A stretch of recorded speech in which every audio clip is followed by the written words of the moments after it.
You want to sit there like a hypocrite on your couch, and you want to be clapping and applauding, going to work the next day at the water cooler. Did you see that little Chinese lady? Did you see Yang Song Kwan jumping up and flipping on the thing, and that little Russian dude? How did they do that? I can't believe it. I can't even get out of the bed in the morning, tie my shoes, my back's in pain. This is how they do it. This is how they do it. They go to France and they train with Yidikes Yom. This is how they do it. Below the beanie, below the beanie. Don't be a weenie. Watch below the beanie. I'm just going to be honest with you. I'm a little bit disgusted right now because I accidentally took a swig out of the can of Diet Pepsi that I accidentally drank last night too. I picked it up last night because I forgot that the current Pepsi was over here on this side, and I drank this one, and I immediately spit back into it and set it down, and I thought I'll deal with it later. And then right now, I left my current can in the hall and accidentally drank this one that I spit into last night again. And I still could kind of feel something. I feel like I'm going to throw up. I still kind of got like a little thing lingering on right here. And as you can see, it's an easy mistake to make because you could tell I like to party. And over the past several months, I've been drinking copious amounts of Diet Pepsi. That's the life I've chosen, and hopefully I can come out of it soon, get back to regular Pepsi or something like that. But I just wanted to stop and take a moment today because I came across something that troubled me very much, almost as much as the Diet Pepsi incident. I was scrolling and seeing what was going on in the news, and honestly, it was a lot of boring stuff, and I was like, I don't even feel like I have anything to talk about today.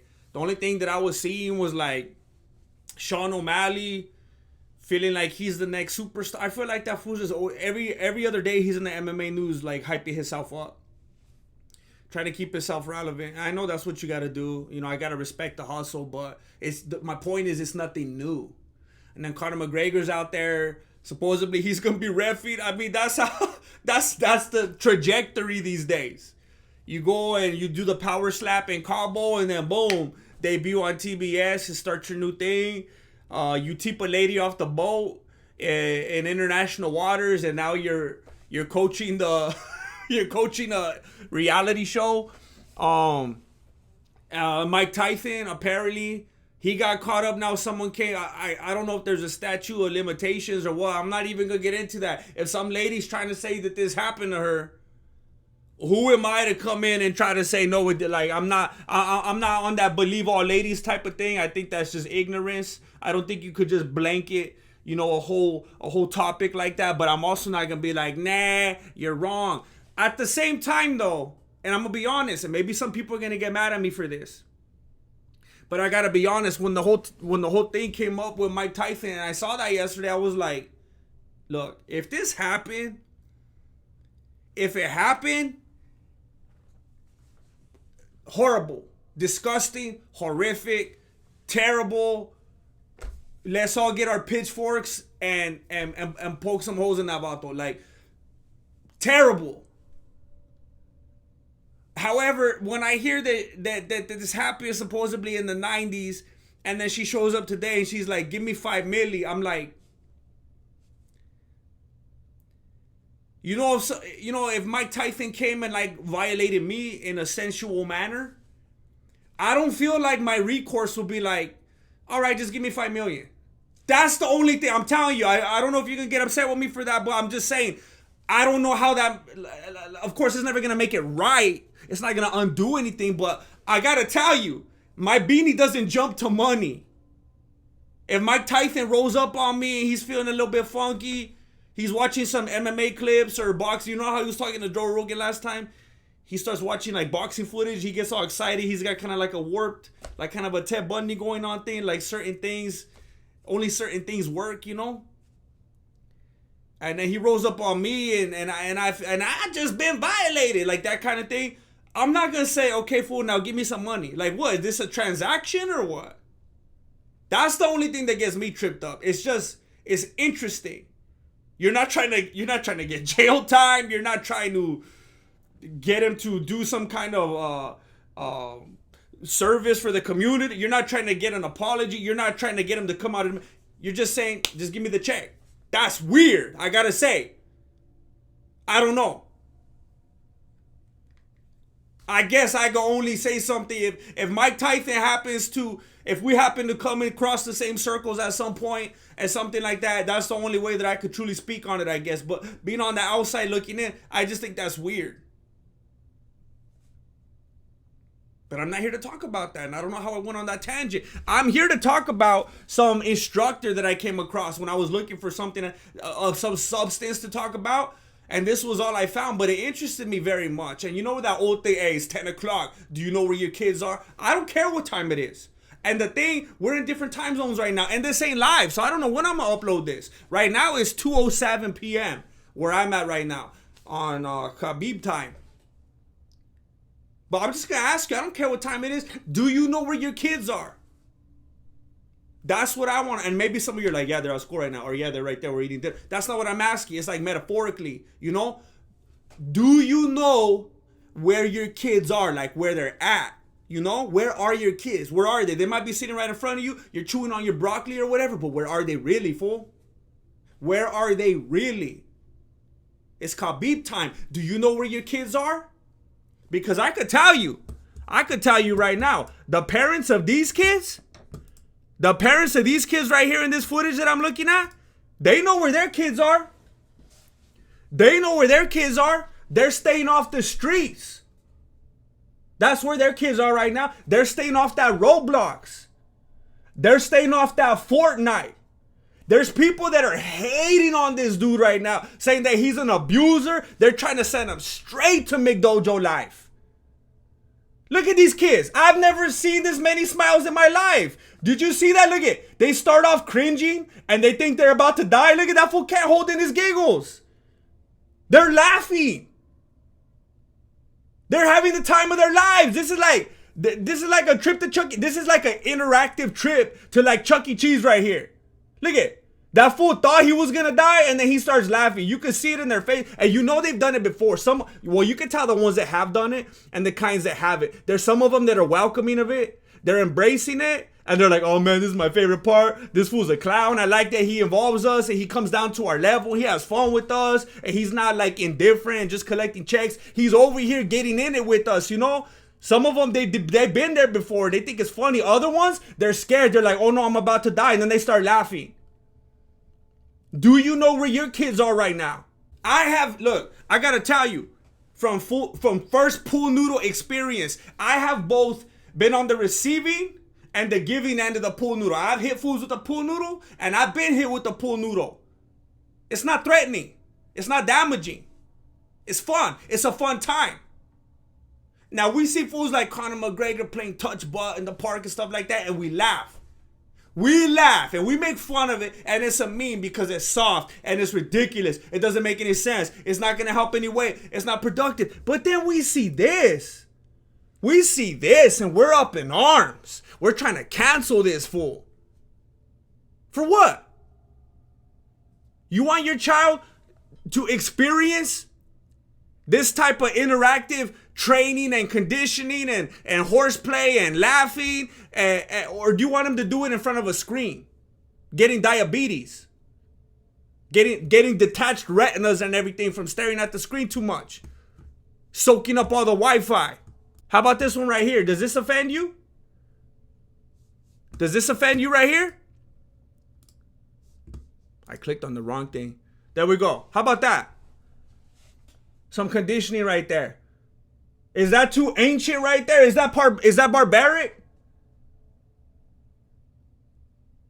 Because I think this is building character right here. I think you're seeing fortitude being created mentally right here. Look at that dude right there. Look at him. He's scared. He's scared. He thinks that fool's gonna bite him. And he's trying to get up for dear life. He can't do it. He's trying with his little heart. And that fool, he taps him. You see that? He tapped him on the back. He's like, it's okay, big homie. It's all right. I'll get you on the next one around. You probably thought he was going to drop the 12-6 on that fool's lower back, didn't you?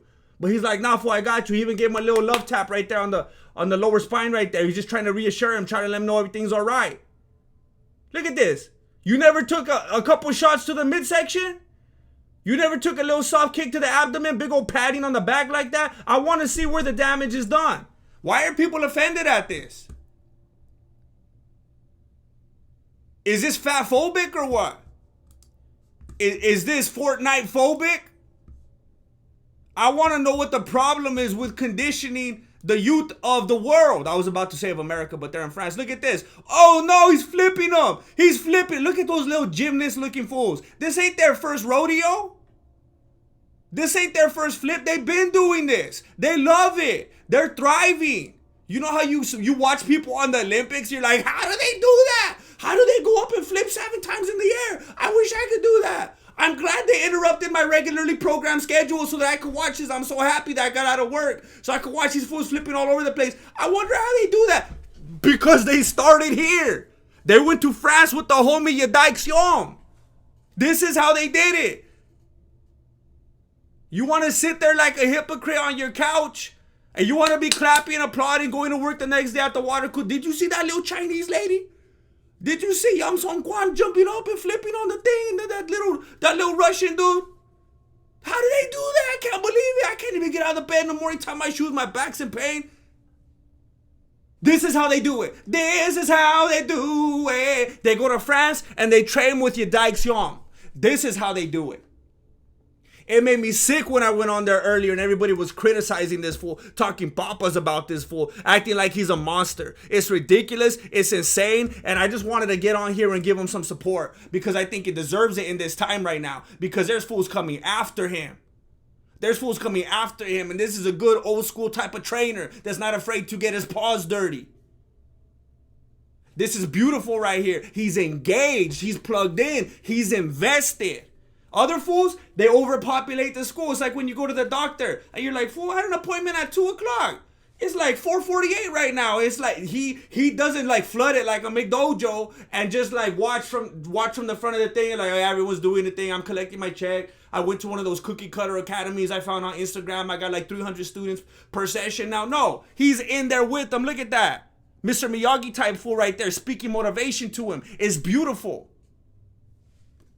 And I'm going to make it a point right now on live national internet. I'm going to go follow this fool because I got respect for him. Mira, I know it's a difficult subject.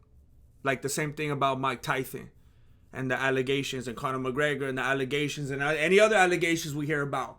If there truly is a victim and they say something happened and it really did, then they should absolutely have all the justice that they deserve. And some of them 5 million, I guess. But they should have all the justice that they deserve. But on the other side, we can't just be ignorant and gullible and be like, anyone that's ever said anything and anyone that ever will, let's believe all of them and you guys are all guilty already. We shouldn't be like that either. Because it's case by case and we don't really know what's going on behind the scenes. Or the yacht or whatever. Or the limo, whatever, case by case, as I said. So that same thing could be applied right here with the kids. You know, it's a delicate kind of thing to consider. Because you're scared. Look it. You truly don't. And I understand this. You truly don't want one of your children in a situation like this. In a situation like this. That I understand. That's CTE right there. Those of you crying about power slap, this girl ain't even getting the 2 for 2. They didn't give her she's paying the trainer 2 for 2. Ironically, this dude causing the damage is getting the 2 for 2. She's paying him to do this. Now, if you're an adult and it's consensual, that's different. She's a child. Her parents are giving this dude the 2 for 2. I know fools go on Craigslist and pay like $800 for someone to give him a concussion. This is different. She's trying to get out of there so she can handle the schoolyard bully. And she met the dojo bully for the 2 for 2. Look at this kid. I haven't even seen this one, but I know it's gonna be bad. Oh, that looks like a parody. Look at that.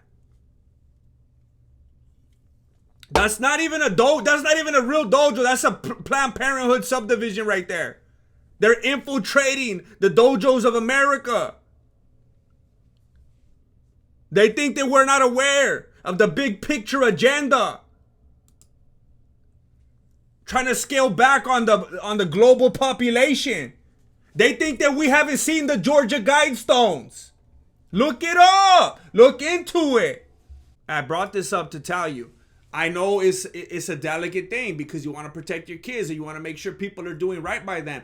But let me tell you, you're not protecting your kids by letting just sit in front of the Netflix all day, by letting them sit there watch Mr. Beast all day. Get them out. Get them outside. Get them out off the screen. You got to get them in France with Yidikes Yom. I never heard about him before today. Forgive me. But I'm not following him. And I urge you to follow too. Not a sponsor.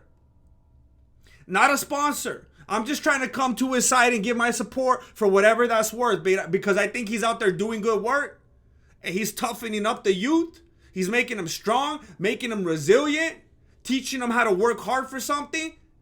Letting them know what some impact feels like. So if someone ever runs up on them and tries to hurt them, it's not the first time. They ain't going to get blindsided, pass out and start crying or anything like that. Teaches them how to deal with real life situations. Some of you need to get in the car and take yourself to France and take a lesson with Yidikes Yom. Forget about the kids. Some of you grown-ups, you need to get off the screens. Whenever you're not watching my videos, you need to get off the screens. You need to hop in the car, drive to France, and get a private lesson with Yidikes Yom so he could give you some character. Yeah.